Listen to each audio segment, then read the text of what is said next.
It's my pleasure to welcome Connie Fisk, and she's going to be talking to us about one of the hottest topics that we get on Backyard Farmer during the regular season, so it's really appropriate for us to talk about it during the winter show. And that would be fruit trees, small fruits in the garden. Connie, we get a lot of questions during the regular Backyard Farmer show about common pests and diseases of fruit trees and now shrubby fruits in the landscape, and which sorts of fruit trees they attack.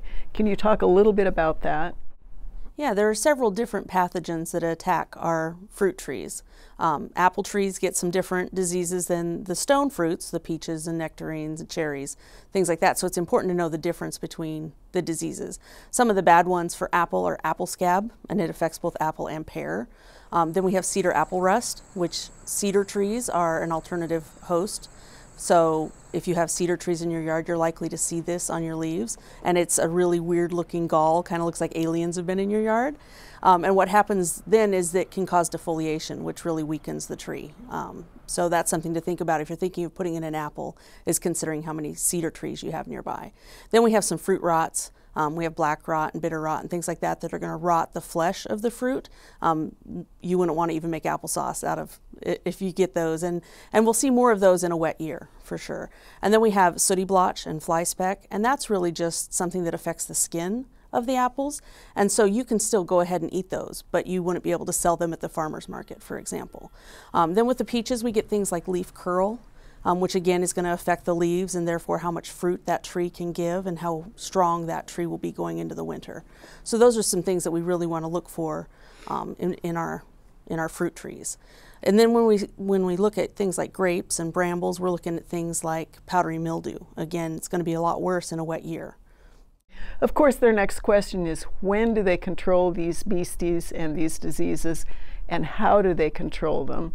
And since the regular show starts typically in April, the question is, are they really already too late to do effective control of some of them?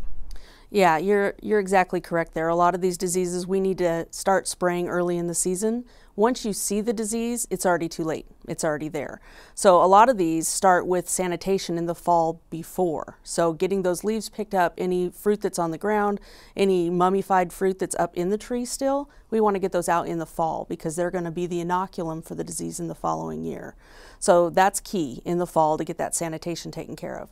Then we have some sprays that do go on in the dormant season, and some more that go on just at that green tip stage, so before the buds even open, but they just start turning green. And so it's really important to check the spray guides that are available online to know at what stage to treat which disease. So you know if you had a disease last year, you need to start treating it early. Connie, people go into the garden center or the box stores and they see all sorts of products on the shelf with names like three-way, horticultural oil, dormant oil, combination spray product, and they probably don't know in most cases what they should be using in their particular situation. Can you give us a little bit of general guidance on how to direct them in the right way? It really depends on what pest you're trying to treat for. So there are certain horticultural oils, dormant oils, that are very useful during the dormant season for treating things like mites that are going to overwinter on the bark. And what the oils do is they smother those pests. And so those are really useful. The problem with the three-way products is that they're treating more than one problem. So if you don't have three problems, you don't need to be using a three-way product. And so it's usually more cost-effective to buy the single product to treat the disease or insect pest you have. And of course, on Backyard Farmer and during the winter show, we really like to give people the integrated pest management method first, the least damaging, of course. And we have a lot of people who do want to try to grow things either like that or control things in an organic way. Are there possibilities with fruit trees and shrubby fruits in the landscape that they could take that approach? Definitely. So as I mentioned before, there's a lot of things we do culturally that help reduce disease and insect pressure.